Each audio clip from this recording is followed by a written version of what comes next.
बातमी अजित पवार आणि मनसे यांच्यातल्या संघर्षाची। अजित पवारांच्या विरोधात आता मनसे आक्रमक झाल्याचं चित्र दिसतंय। आधी राज ठाकरेंची दादांवरची टीका आणि त्यानंतर आता विटकरींना सुनावल्यानंतर मनसेचं प्रत्युत्तर आलेलं आहे।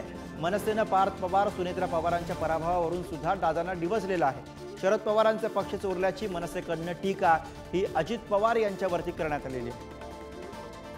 दिलेला शब्द पाळणाऱ्या अजितदादांबद्दल सुपारी बहादरांनी बोलू नये, कारण हे सुपारी बहादर टोलनाक्याचं आंदोलन असेल, भोंग्याचं आंदोलन असेल, आणखी कुठलं आंदोलन असेल ते जीवनात कधीच सक्सेस करू शकले नाही। विश्वासार्हता या व्यक्तीची संपलेली आहे आणि राजकारणात महाराष्ट्राच्या आतापर्यंतच्या इतिहासात सर्वात अयशस्वी ठरलेल्या व्यक्तींनी अजितदादांच्या कार्यकर्तृत्वावर प्रश्नचिन्ह निर्माण करणं म्हणजे हे सूर्याला वाकुल्या दाखवण्यासारखं आहे।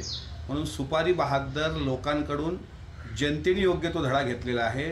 70,000 कोटीचा घोटाळा करून नुसतं पान सुपारी नव्हे तर या महाराष्ट्राला चुना लावला तो अजितदादा पवारांनी। घासलेट चोर सुपारीबाज आम्हाला म्हणतोय।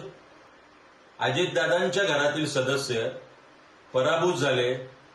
आदरणीय पवार साहेबांचा पक्ष चोरून रेगोट्या मारू नका।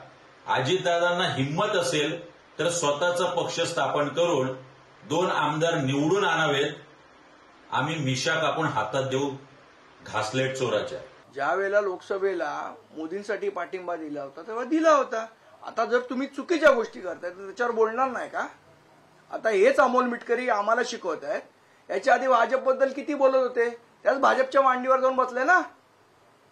मग त्यावेळेला आठवतंय तुम्हाला शपथविधीच्या वेळेला चेहरा दाखवलेला अमोल मिटकरींनी, आठवतंय ना?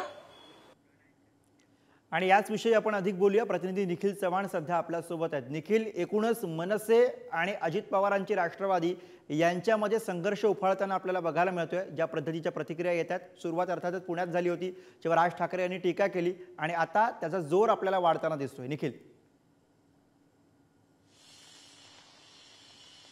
नक्कीच गुरु, पाहायचं झालं तर ही संपूर्ण सुरुवात झाली ती म्हणजे राज ठाकरे यांनी पुण्यामध्ये केलेल्या दौऱ्यामध्ये आणि धरणाच्या विषयावरून राज ठाकरेंनी हे वक्तव्य केलेलं होतं। त्याला उत्तर प्रतिउत्तर म्हणून ही आता समोरासमोर आपल्याला 2 पक्षांची प्रश्न उत्तरांच्या माध्यमातून आमनेसामने आल्याचं पाहायला मिळतं। यामध्येच अमोल मिटकरींचं वक्तव्य असेल ते राज ठाकरेंवरती आणि त्याला उत्तर म्हणून संदीप देशपांडे असतील आणि मनसेचे नेते असतील त्यांनी हे उत्तर केलेलं आहे। परंतु महायुतीमध्ये असताना आणि महायुतीचा घटक पक्ष म्हणून या ठिकाणी राष्ट्रवादीला बघितलं जातं, तर लोकसभेच्या वेळी मनसेला पाठिंबा दिलेला महायुतीचा पक्ष हा बघितला जातो। या दोघांमध्ये अशा प्रकारचा जर वक्तव्य होत असेल तर नक्की कुठेतरी पक्षश्रेष्ठींनी यामध्ये जो विषय आहे तो देखील त्यांनी समजून घेतला पाहिजे असं देखील या ठिकाणी बोललं जात आहे। परंतु या वक्तव्यातून दोन्ही पक्ष आमनेसामने आल्याचं पाहायला बरोबर आहे। त्यामुळे आता राष्ट्रवादी आणि मनसे यांच्यातल्या संघर्षाचं काय होतं, महायुतीमधनं हा संघर्ष कसा सोडवला जातो हे सुद्धा बघावं लागेल। धन्यवाद या सगळ्या सविस्तर माहितीसाठी।